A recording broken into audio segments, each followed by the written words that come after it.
Es Manuela Marín Arroyave, es bacterióloga egresada de la Universidad Colegio Mayor de Antioquía, de Medellín, Colombia.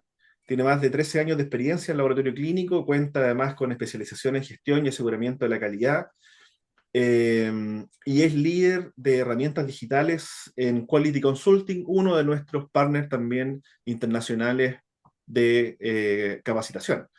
Así es que, y de gestión en laboratorios. Así es que quiero invitar a Manuela para que nos acompañe en este espacio y agradecerle, por supuesto, a Quality Consulting, a mi amigo Hugo, que siempre está apoyando y motivándome también para que podamos llevar estos contenidos de interés, estos programas a cada uno de ustedes. Manuela, ¿cómo estás? Bienvenida. Hola, buenos días, ¿cómo están? Un gusto estar acá, un gusto que nos hayan permitido desde, perdón, desde la parte de Quality Consulting poder participar con ustedes. Esto es algo que es enriquecedor y apostarle a la calidad es lo mejor que puede haber en todos los ámbitos. Entonces, muchísimas gracias por habernos invitado y poder estar hoy acá. Voy a proceder entonces a compartirles mi pantalla. Me cuentan si la podemos ver.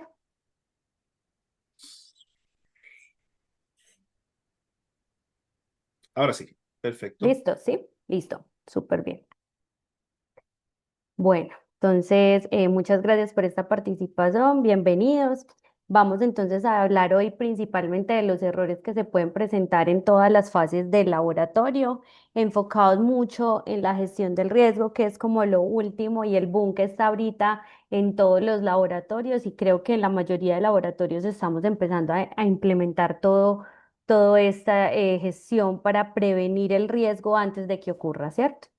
Entonces, vamos a comenzar. Aquí puse un muñequito, pues, de esos que nos hablan de todo lo que puede pasar, ¿cierto? Puede estallar una bomba en el laboratorio cuando cometemos un error, porque hay errores mucho más graves que otros, pero mientras nosotros no prevengamos esos errores, vamos a tener, digamos, esos problemas, ¿cierto? ¿Qué problemas? Y principalmente hacia quién vamos enfocados, hacia la seguridad del paciente. Siempre tenemos que trabajar en pro de la seguridad del paciente y también pienso en pro de cuidarnos a nosotros mismos como profesionales. La seguridad del paciente, un error nos puede llevar a afectar la seguridad del paciente, la confiabilidad de los resultados, la reputación del laboratorio y no solo estos tres, sino también llevarnos a unos problemas de pronto ya legales y problemas económicos, ¿cierto? Entonces, por eso siempre tenemos que cuidarnos y siempre tenemos que estar enfocados al antes del error, antes de cometerlo, ¿qué puede pasar, ¿cierto? Vamos a hablar un poquito de los errores en cada una de las fases, el error preanalítico, que ya hemos, digamos, entrado un poquito con la anterior compañera, pues, o la anterior profesional de México que nos estaba hablando mucho de la gestión de los riesgos y estamos enfocados en la parte preanalítica. Aquí vemos como unos poquitos errores, yo creo que son como los más relevantes que están dentro de la fase preanalítica, que son la identificación del paciente, que va desde la recepción de ese paciente con esa orden, con ese ingreso, hasta el transporte de las muestras, ¿cierto? Entonces, tenemos que tener en cuenta aquí que estos errores están enfocados en la parte de la toma, de si el paciente está en ayuno, de si marcamos mal la muestra, si tuvimos una técnica inadecuada de la toma de la muestra, si el transporte fue inadecuado y podemos con el transporte también producirle una hemólisis no asociada a la toma de la muestra. Entonces tenemos que tener en cuenta cómo vamos a hacer que estos errores se minimicen, ¿cierto? Hablar de la fase analítica como tal es ya cuando ya entramos al proceso y ahí vamos a tener unos errores que más adelante, digamos que esta charla va más enfocada a abrir más el proceso analítico, ¿cierto? Entonces está el manejo inadecuado también de la muestra, el manejo de los analizadores reactivos, la ejecución y el control de calidad. Todos, si vemos, vamos a llegar a una misma cadena que es enfocada en el riesgo o en la seguridad del paciente. Porque si todos estos, digamos, estos errores fallan dentro de las fases, vamos a tener una alteración en el resultado, una alteración en el diagnóstico, un tratamiento inadecuado y un paciente que a la final va a tener un diagnóstico que no es. Y en la fase post-analítica vamos a tener todo el tema de la validación incorrecta, la entrega incorrecta de datos o incompleta, toda la parte ya de que comuniquemos los resultados críticos o no. Entonces, digamos que acá en esta fase también está una fase muy importante que es cuando ya estamos entregándole el resultado final al paciente y tenemos que garantizar que todo lo que hicimos adelante estuvo bien para que el paciente pueda tener un resultado certero, ¿cierto? Entonces yo acá les voy a presentar como un mapa de procesos específicamente de química. Yo este mapa de procesos lo hice para un ejercicio en la universidad cuando estaba haciendo la especialización y es un mapa donde nos integra como todos los procesos estratégicos o todos los procesos que están involucrados dentro de un solo proceso que es química, ¿cierto? Están los procesos estratégicos, los procesos que nos ayudan y que es, yo creo que el más importante y el más relevante es el proceso de apoyo, ¿cierto? ¿Por qué? Porque ahí están todo lo que es los mantenimientos de equipo, la gestión de reactivos, el talento humano, el sistema documental, todo lo que ya desarrolla para la final emitir un resultado, ¿cierto? Está desde que ingresa la muestra hasta que entregamos el resultado. Están todas las partes interesadas en ese resultado o en ese proceso y están también los puntos críticos de control, que es los que debemos evitar para, digamos, tener mayor control y que no tengamos tantos problemas, ¿cierto? Todo esto lo evaluamos con un indicador de desempeño y también está el tema de ya cuando sale el resultado, el informe, los registros de calidad y demás. Todo esto va enfocado en en el ciclo PBHA, que es planear, hacer, verificar y actuar, ¿cierto? ¿Qué está en el planear? Identificar todo el riesgo y los objetivos. El hacer, la ejecución de los procesos. Y el verificar, el monitorizar todo esto que ya estamos haciendo, ¿cierto? ¿Cómo lo verificamos? Con monitoreos, con mediciones, con auditorías internas, con el análisis de los datos y el actuar son todas las acciones que tenemos que hacer para prevenir todo es que no se nos vaya a un error y todo va enfocado en una cadena de la mejora continua. Entonces, todo esto es una cadena y un ciclo que nos va a llevar a mantener los errores bajo control. Hablemos un poquito de riesgo. Existen los riesgos en todas las fases del laboratorio, como ya nos lo explicaron, y es ¿qué es el riesgo? Es una posibilidad que algo acontezca, se asocie generalmente a una decisión que tomamos y esto nos lleva a una exposición de peligro, ¿cierto? Entonces, recordemos que el riesgo se basa en las decisiones que tomamos nosotros día a día en cada proceso. Vamos a hablar entonces ahorita y vamos a entrar ya más en el proceso analítico. ¿Dónde están los errores que más se concentran en esta fase? Están, por ejemplo, los analizadores. En los analizadores podemos tener errores, ¿por qué? Porque no cumplimos los mantenimientos, porque no hacemos todo el proceso desde la limpieza, desde estar pendiente de su funcionabilidad, si tiene la temperatura de incubación adecuada, si la nevera está funcionando bien, que es donde se encuentran los reactivos, si todo tiene buena aspiración, si las soluciones no están vencidas, si las soluciones están con la estabilidad a punto, ¿cierto? Que eso va todo en la preparación del equipo para que cuando ya ingresemos reactivos, controles y tengamos todo, hagamos las calibraciones y los controles, que es lo que nos va a dar el aval de que el equipo está ok para el proceso, ¿cierto? Entonces, siempre los analizadores tienen que estar a punto, sean manuales o sean más automatizados o semiautomatizados. Siempre todos tienen un mantenimiento que debemos cumplir. Tanto los mantenimientos diarios que son por usuario, quincenales o mensuales que son de usuario, como todos los preventivos que hacen las casas comerciales o las empresas que están encargadas de instalarnos estos equipos, tenerlos a tiempo. Todo esto nos va a evitar que tengamos problemas que afecten la seguridad del paciente. También tenemos instrumentos asociados a esos analizadores y a esos procesos que hacemos analíticos, que son como por ejemplo las pipetas, las puntas, los incubadores, los agitadores.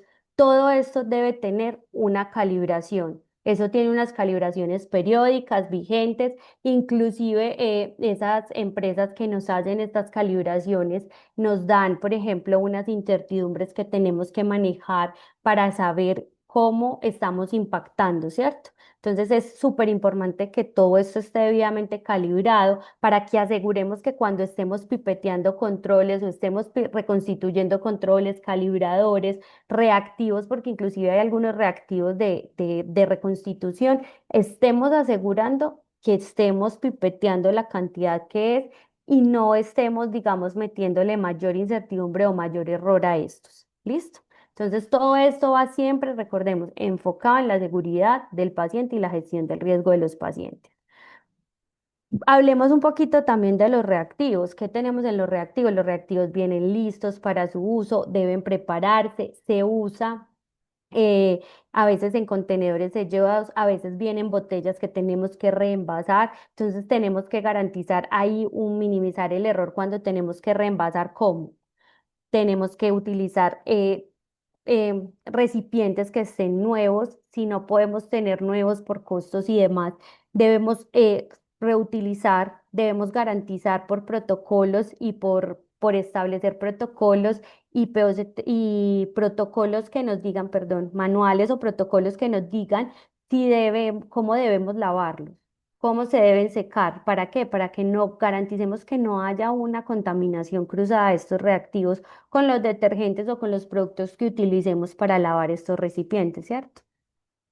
Esto se minimiza mucho también en los equipos automatizados, que ya los cartuchos de reactivos vienen listos para su uso o las botellas se ingresan completas al equipo. Entonces ahí estamos minimizando ya el error de una contaminación, ¿cierto? Se conservan los refrigeradores, se deben conservar refrigerados. Esta conservación de lo refrigerado tiene que conservar su cadena de frío, ¿cierto? Cuando los ingresamos al equipo, hay equipos que conservan esa cadena de frío, pero tenemos que tener en cuenta algo. Cuando nosotros ingresamos un reactivo a un equipo, sabemos que están a su caducidad, ¿cierto? Tienen fecha de caducidad por estabilidad a bordo del equipo o una fecha de vencimiento, porque así decirlo, ¿cierto? Entonces, cuando los ingresamos al equipo, sabemos que la estabilidad va a ser más corta. ¿Por qué? Porque nosotros constantemente estamos abriendo esas neveras para retanquear o rellenar reactivos porque estamos abriendo constantemente las tapas de los equipos y no permite que haya una conservación de la temperatura tan adecuada como las neveras, ¿cierto? Entonces ahí tenemos que minimizar esos errores, por eso es cuando los reactivos no son, digamos, de constante uso o no estoy usando el equipo 24/7, por el contrario, lo utilizo cierta parte del día, se recomienda o se deben sacar los reactivos, ¿cierto?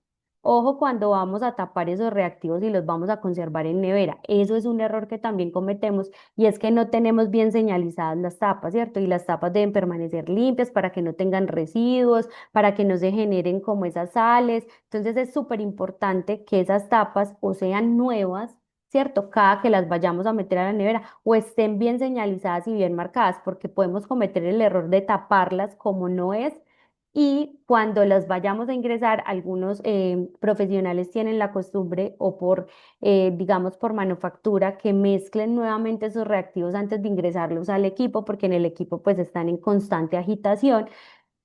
Eh, Pueden tener una tapa que no es y podemos contaminar el reactivo y eso nos va a acarrear pérdidas tanto económicas como también problemas si no nos damos cuenta, ¿cierto? Entonces, digamos que hay muchos puntos de control que debemos tener en cuenta como profesionales a la hora de que estamos haciendo el quehacer día a día como profesionales en el laboratorio y es minimizar todos estos errores. Miren que a mí me pasó hace algún tiempo, yo era operadora, fui mucho tiempo operadora de equipos, casualmente en química clínica y hubo una época en que nos tocaba rellenar reactivos porque pues así venían las presentaciones y a nosotros nos tocaba, ¿cierto? Yo me confundí cargando la creatinina. Resulta que la creatinina viene con R1 y R2 y yo troqué todos los tarros, mejor dicho, fue una locura. ¿Pero por qué? Porque a veces estamos como en un piloto automático y estamos haciendo las cosas y no nos fijamos bien en lo que estamos haciendo. Entonces nosotros como profesionales tenemos que meterla toda y estar súper concentrados y fijarnos en lo que estamos haciendo. Si yo tengo un tarro de creatinina, tengo que fijarme qué tarro tengo R1 y el tarro que tengo marcado que voy a reemplazar diga creatinina R1, porque si yo empiezo a mezclarlos, pues ¿qué voy a hacer? Un sancocho, como decimos acá en Colombia, o una mezcla así súper de todo y claro, cuando a la hora de la verdad voy a ir a mirar, no. Ya perdí esos reactivos y esto y afecté mucho entonces la seguridad de mi paciente. Listo, entonces tenemos que estar, hay etapas que son como cruciales en las que tenemos que estar supremamente concentrados. Vamos a hablar entonces, ahorita vamos a pasar ya a un tema como más, digamos, picante, digo yo, porque es el tema como más apasionante y es el control de calidad interno, que es finalmente el que nos verifica la precisión de todos los datos que estamos ingresando y el que nos da al día a día las corridas del laboratorio, ¿cierto? Podemos tener, digamos, en control de calidad, tenemos control de calidad interno, control interlaboratorios y control externo.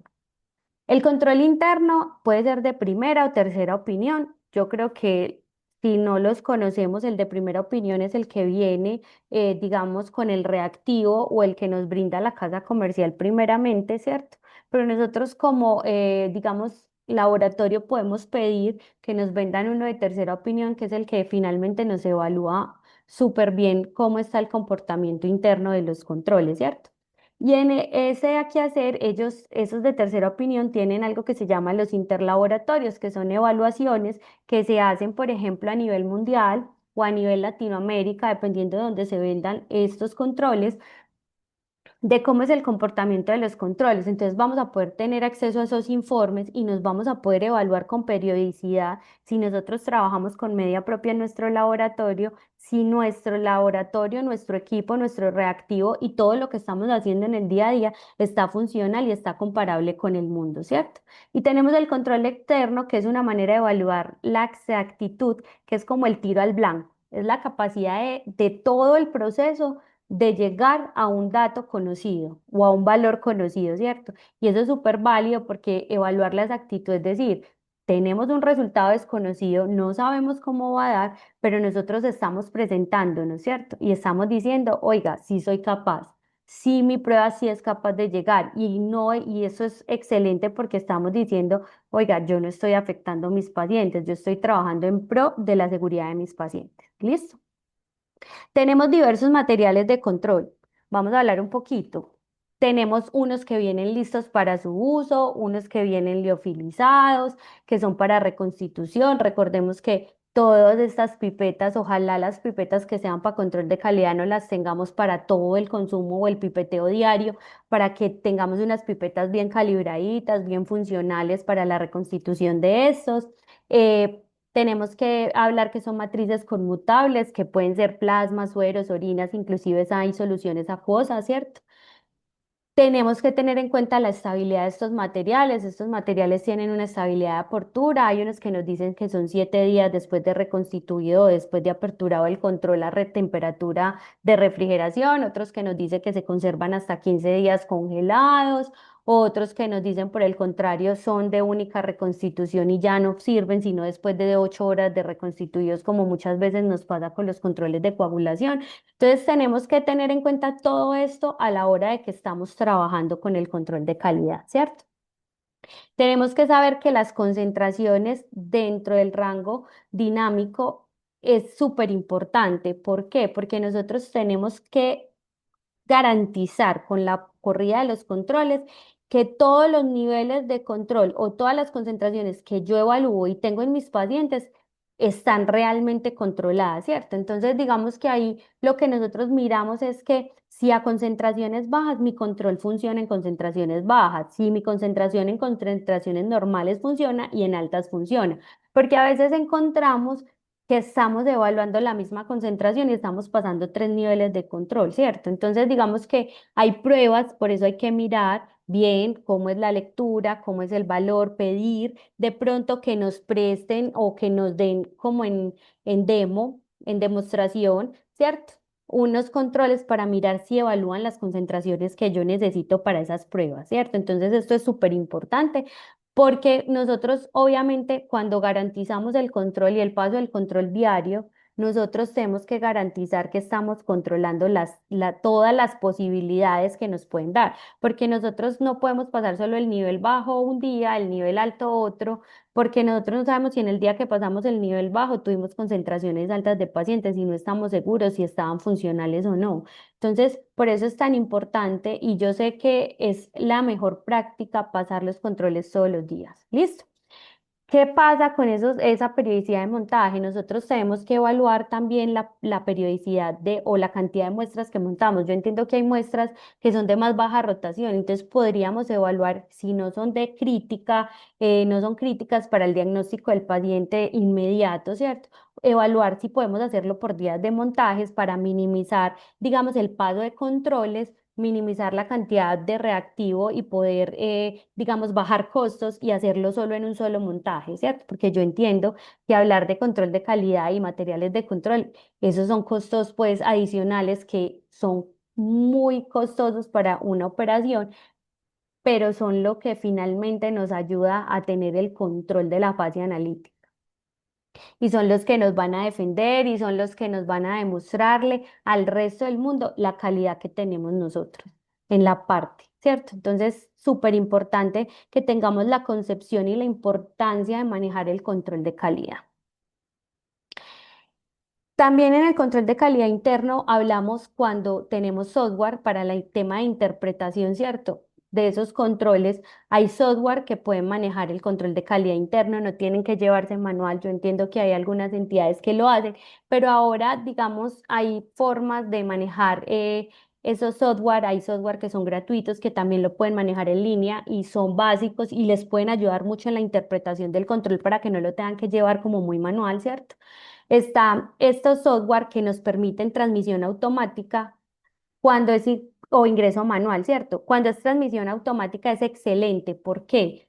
Porque nos está quitando un error y es la transcripción de datos. Nosotros como humanos tenemos que estar muy concentrados en lo que estamos haciendo, pero a nadie se le quita que se le puede ir el dedo mal y puede ingresar un dato mal, ¿cierto? Entonces, eso nos quita ese error y el tener el reproceso de estar revisando, venga, sí pasé bien el control porque tuve un error aleatorio. Entonces, súper bueno cuando tenemos esas transmisiones automáticas.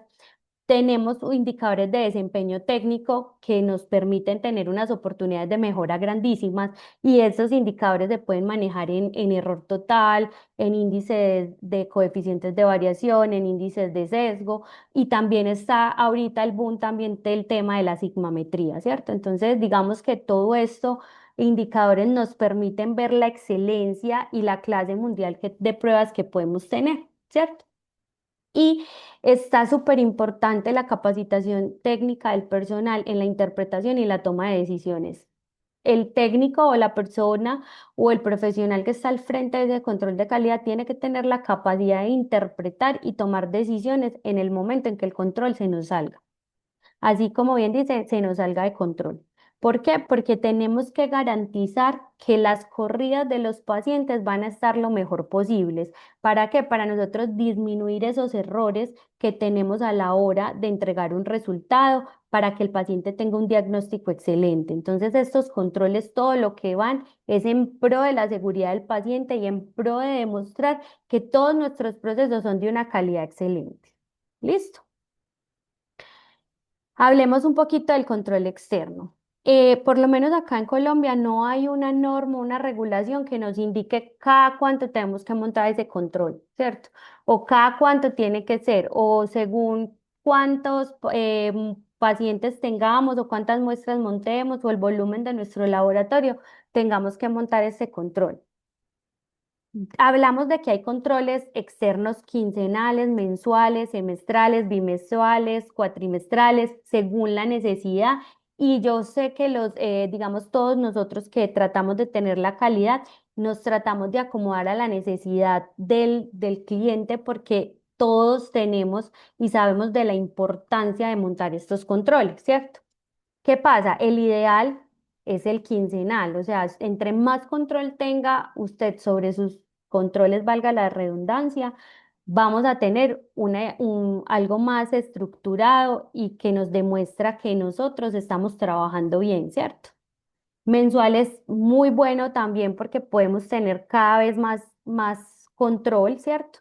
Semestral no es tan ideal, pero digamos que lo usan, yo entiendo que lo usan mucho las empresas o digamos, hospitales que no tienen tantos recursos para estar pagando estos controles, ¿cierto? Entonces, digamos que esto es como para darles una idea de cómo sería lo ideal y lo excelente y lo mejor, ¿cierto? pero que también existen otras maneras de llevarlo y poder cumplir y podernos evaluar externamente, ¿cierto? ¿Qué tenemos que tener en cuenta? Para la hora de tener este control de calidad también, que los resultados sean oportunos, que si yo reporto esta semana tenga resultados casi que la misma semana o la siguiente semana para yo poder tener una evaluación, digamos, dinámica de mi proceso y hacerlo los ajustes que tenga que hacer en tiempo real, ¿cierto?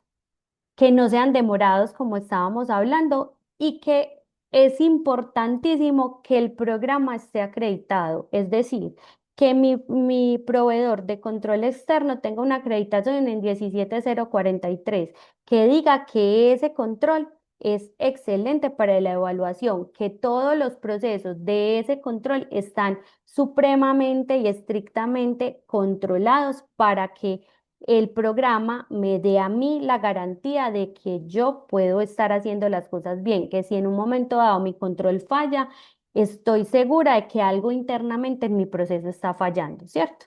¿Por qué? Porque esos programas ya vienen con una acreditación. Hablemos un poquito también de los calibradores. Como veníamos diciendo, en ese orden también son algunos liofilizados, otros son líquidos, todo el tema de la estabilidad y apertura de calibración, la frecuencia en que se deben montar y cuando después, y es una pregunta que yo creo que todos nos hemos hecho alguna vez, si yo calibro, ¿cuántos niveles de control debo pasar? Todos, ¿cierto? Pero hablando netamente del calibrador, yo les voy a contar una experiencia mía. A mí me gusta a veces hablar mucho de las experiencias porque eso es lo que nos enriquece y nos hace que la terminología y todo se nos quede. Y es, por ejemplo, a mí me pasó siendo operadora, yo reconstituí un calibrador porque era de reconstitución, todo bien, pero no me di cuenta por estar tan mecánica e inmersa en que tengo que sacar la operación rápido, no me fijé, y son enseñanzas para la vida, que reconstituí mal, reconstituí con la menos cantidad de lo que el calibrador necesitaba. Entonces el calibrador me quedó muy concentrado. Ese día, pues hay algunas pruebas en los equipos, no sé si lo han notado, que son marcadoras más cuando usted hace algún proceso mal. Y por ejemplo, en mi equipo, en esa época era un Beckman, estaba la creatinina y la creatinina para mí era el marcador. Creatinina se calibraba todos los días en ese equipo y para mí era un marcador clásico de que algo estaba fallando. Pasé mis controles porque pasé todos los niveles de control de ello y no me dio ninguno. Todos me dieron por allá en el cielo y yo dije, pucha, algo pasó, ¿cierto? Si yo no me hubiera detenido a mirar mi control, si no hubiera pasado los 3 niveles de control, no me había dado que a todas las concentraciones el control me estaba fallando. Y no me hubiera dado cuenta que mi prueba estaba teniendo problemas y hubiera procesado un montón de pacientes y todos me hubieran dado alto. Y yo confiaba en que todo estaba bien, ¿cierto? Entonces ahí detuve un error principal y es fijarme en los controles para poder decir, no, esto le está pasando algo. Entonces empecé a hacer como una lista de verificación de lo que había hecho y yo dije, no, algo, tengo que mirar el calibrador porque fue como lo único que cambié en la rutina. Saqué otros 2 calibradores, volví, los reconstituí, volví, calibré, pasé mis 3 niveles de control y todo perfecto. ¿Qué me demuestra esto? Que yo tengo que estar atenta a lo que estoy haciendo a diario, porque si yo me pongo en automático a hacer todo, no me doy cuenta de los errores que yo misma puedo estar cometiendo. Y digamos que todos somos humanos y estamos ante una operación y todos nos podemos equivocar, pero todos tenemos que ser conscientes que si yo me puedo equivocar en un proceso, tengo que estar más atento a lo que estoy haciendo. Entonces, para mí era súper importante después de un tiempo, y eso se lo enseña a uno como la práctica diaria de estar en los puntos álgidos de control, en las reconstituciones, de estar muy concentrada, siempre mirar el tarrito, cuánto me dice, cuánta agua tengo que dispensar, ¿cierto? Porque uno se concentra y dice, ah, no, esto es con 4. Mentiras que no va a mirar y son 5 mililitros. Y a veces las concentraciones o las presentaciones cambian y si nosotros no estamos atentas no nos vamos a dar cuenta. ¿Listo? Y en respuesta a cuántos niveles de control, cuando yo calibro, debo pasar todos los niveles de control para mirar y garantizar que a todas las concentraciones esa calibración quedó bien. ¿Listo? Y llegamos como al punto más importante y creo que se los he venido hablando como en todo el hilo y es el profesional o el técnico o la persona que está al frente de ese proceso. Tiene que ser una persona, y nos lo hablaba también la compañera que nos expuso de México, debemos garantizar que ese personal sea idóneo, sea capacitado, tenga todos los conocimientos. ¿Por qué? Porque de eso va a partir todo. Porque si usted sabe lo que está haciendo, si usted está bien capacitado, entrenado en el manejo del analizador, sabe de control de calidad, sabe de correlación clínica y se mantiene actualizado todo el tiempo, vamos a tener un profesional íntegro que nos va a ayudar a minimizar todos esos errores dentro de ese proceso que es tan crucial. Porque finalmente este proceso sale el resultado, ¿cierto? Y en el resultado está la posibilidad de darle un diagnóstico al paciente bien o mal, ¿cierto? Imagínense usted diciéndole a un paciente que tiene hepatitis B y realmente no la tiene, la gravedad que implica esto. Y como profesionales nos ha pasado. En la última cadena, cuando uno ya está validando, uno puede meter el dedo mal, como digo yo, o validar algo que no está a punto por la distracción, porque nos volvemos automáticos en la validación y todo le damos validar, validar, validar, pero no nos detenemos a mirar. Hay que detenernos a mirar. Yo sé que tenemos centrales de referencia, yo sé que trabajamos en hospitales. Los de hospitales tienen una posibilidad grandísima y fenomenal que es tener acceso a todo el tema de historias clínicas. Nosotros como profesionales en una central de referencia pues no tenemos acceso, pero si tenemos los conocimientos y vemos un panel de exámenes, nosotros sabemos que hay exámenes que se correlacionan con otro y podemos dar veracidad de que el resultado sí es concordante, pero tenemos que tener el conocimiento y eso nos lo da la experiencia, el estudio, las actualizaciones y el siempre tener la capacidad de decir, preguntar. Hay algo muy que nos hemos encontrado nosotros en las asesorías y nosotros tenemos pues somos asesores de control de calidad interno y externo y nos damos cuenta que al personal técnico o al profesional le da pena preguntar por no sentirse menos que otro. No, no nos podemos sentir menos que otros. Recordemos que nosotros estamos trabajando con la vida de los pacientes y nosotros estamos trabajando con un diagnóstico.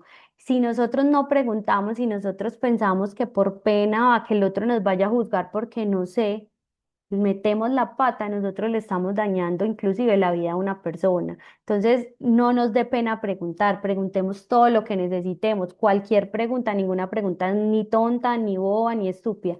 Todas las preguntas son válidas y se vale equivocarse y se vale decir, venga, no sé, alzo la mano, no sé, ayúdame a interpretar este control, no sé, ayúdame a mirar qué le está pasando al equipo. Entonces, esto es más que todo también una reflexión para que nosotros, como todos los profesionales que somos, seamos capaces de decir, no sé.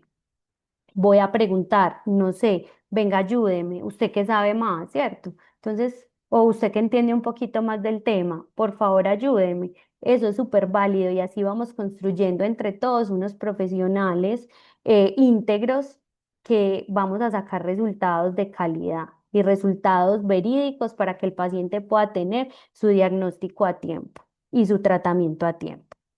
¿Listo? Ahorita ya como para ir finalizando, les voy a mostrar unas imágenes de control de calidad, como para que nos vayamos dando cuenta de cómo es el tema, de cómo se ven las gráficas y cómo son las interpretaciones, ¿cierto? Entonces, digamos que acá tenemos, por ejemplo, los errores aleatorios, que son esos errores que se nos salen de toda estratosfera. Yo digo, se nos fue para el cielo, se nos fue para el infierno y no nos dimos cuenta, pero sí nos tenemos que dar cuenta, porque es que esto es muy evidente y visualmente son muy llamativos, ¿cierto? Pero aquí, ¿qué podemos tener? Pudimos tener que se nos fue una burbuja cuando servimos el control y la pipeteó el equipo y nos dio mal el control, un bajonazo de electricidad y nos dio una lectura que no era, nos equivocamos transcribiendo, servimos muy poquito control y cuando iba a pipetear, pipeteó poquito y nos dio mal el resultado. Entonces ahí toca empezar a revisar qué pudo haber pasado y cómo nos damos cuenta si fue realmente un error aleatorio revisando, ¿cierto? Entonces, ojo porque nosotros tenemos que visualizar nuestras gráficas. Nosotros tenemos que ser conscientes como profesionales de lo que estamos mirando en control de calidad.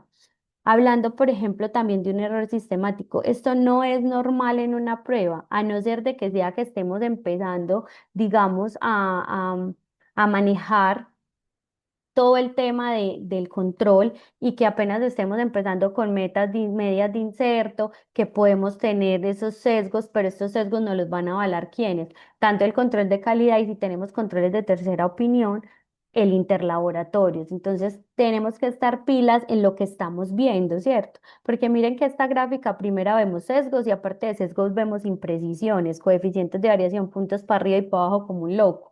Entonces aquí nos tenemos que detener a ver qué está pasando en este control, errores estoy cometiendo. Puede ser que no estemos estandarizados en el manejo del control, puede ser que una calibración me quedó mal hecha y se me subieron los controles. Ahí es donde yo digo, tenemos que tener ese ojo afinadito para poder saber qué le está pasando a nuestras pruebas. ¿Listo? También nos podemos medir en error total. El error total es muy bonito y gracias a Dios llegó a nuestras vidas en control de calidad, digo yo, porque el error total es el que nos dice a nosotros si realmente estamos afectando al paciente o no lo estamos afectando, ¿cierto?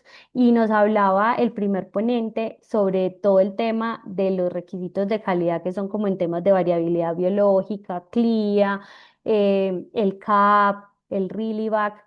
Todas estas entidades nos dan como insumo algo que se llama los requisitos de calidad donde están alojados el error total, el coeficiente de variación máximo permitido y el sesgo. Y esto nos ayuda mucho a mirar y a controlar más nuestros gráficos, ¿cierto? Entonces miren que el error total para mí es el muro de contención. Si ustedes hacen un muro de contención para que la tierra no se les venga encima de la casa o para que la casa no se caiga por un precipicio, si el muro de contención está mal hecho, se nos cayó la casa. Es igual. Si yo supero mi error total, ya se nos cayó todo. ¿Por qué? Porque estamos dándole unos resultados a los pacientes que no funcionan. ¿Listo? Tratemos de que ese error total cuando te hagamos gráficos no estén dentro del gráfico, sino que estén por fuera de la tercera desviación para que nos permitan tener ese zoom del gráfico y poder ver cómo es el comportamiento real de la prueba. Y eso es lo bonito, que aquí ya empezamos a integrar un montón de herramientas en calidad que todos los profesionales tenemos que tener en cuenta, ¿cierto? Y acá les traigo como una fotico de una comparación entre un ensayo de aptitud, que es la gráfica inicial, y el control de calidad. ¿Qué vemos acá? Acá vemos todo el tema de una tendencia. El interno me está mostrando un sesgo negativo y si yo me voy a mirar la foto de glucosa del nivel del control externo o del programa de ensayo de actitud, veo que la tendencia de mis últimos puntos en el reporte son por debajo de la media. Yo aquí me tengo que alertar y decir, oiga, me está pasando algo, tengo un problema con mi prueba y tengo que empezar a hacer las intervenciones y empezar a hacer la lista de verificación que yo les digo, bueno, yo ya verifiqué esto, ya verifiqué que mi control está bien, que mi calibrador está bien, que mi reactivo está bien, que tengo todo a tiempo, que no estoy trabajando con reactivo vencido, que no estoy trabajando con reactivo fuera del tiempo de estabilidad que me dice la casa comercial, que todo está pipeteando bien. No, venga, llamemos a la casa comercial, a mi distribuidor, ayuda porque mira lo que estoy teniendo. Entonces, aquí es donde el bacteriólogo o la persona o el profesional tiene que alzar la mano y decir, tengo un problema. ¿Listo? Estas imágenes son como más enfocadas a que todo el proceso y aquí les dejo como con una imagen de las buenas prácticas, de todos los checklists que debemos tener en cuenta para que todo el proceso analítico funcione. ¿Cierto? Entonces, hay que tener medidas preventivas, enfoquémonos siempre en el ciclo PHA. Nosotros como somos talento humano, nosotros como profesionales nos tenemos que estar actualizando en todo y tenemos que tener, no sabernoslas todas porque no todos sabemos todo, no, pero sí instruirnos en lo que estamos trabajando para que podamos asegurar y tener esa seguridad del paciente. Listo. Y gracias por apostarle a la calidad, como digo yo, y tener en cuenta esta frase que para mí es muy bonita y yo creo que es una de las que más me ha gustado en el trayecto que llevo como en formación, porque todavía estoy en formación del control de calidad y en temas de calidad. Detener la máquina cuando hay un problema obliga a todos a ser conscientes del problema o de la anomalía. Cuando se comprende claramente el problema, es posible mejorar. Si nosotros nos detenemos a mirar qué está pasando y empezamos a hacer el análisis, podemos mejorar todos los procesos del laboratorio. Listo, Alex, yo creo que hasta aquí finalizo yo con mi presentación. Muchísimas gracias por dejarme pues como aportarles un poquito de mi conocimiento. Muchísimas gracias, Manuela. De verdad, muy atingente, muy oportuna esta presentación, esta intervención, eh, que nos remece, que nos remueve, que nos invita también a revisar nuestros procesos con tal de garantizar cierto la calidad de los resultados, pero también de poder avanzar en la mejora continua, ¿ya? Necesitamos estar observando con este cuadro de mando, con este control, con este radar, con este tablero de control, cómo está funcionando el proceso completo del laboratorio con tal de poder poner atención en aquellos que se nos empiezan a desviar antes de que lleguen a afectar a los pacientes. Así que te agradezco desde Lab Quality Chile esta presentación. Le agradezco también a Quality Consulting, a Hugo Báez, a su equipo que permanentemente están colaborando con nosotros. Y, y, y como le digo, le reitero este agradecimiento y las felicitaciones por el trabajo que están haciendo ya a nivel latinoamericano. Yo los conocí en México, están ahora instalados en Colombia, ya tienen Brasil también. En Chile también tenemos algunos clientes de Quality Consulting, así es que sin duda es una empresa que está eh, expandiendo su influencia a través de Latinoamérica. Así que muchísimas gracias y felicitaciones por la brillante presentación. Gracias.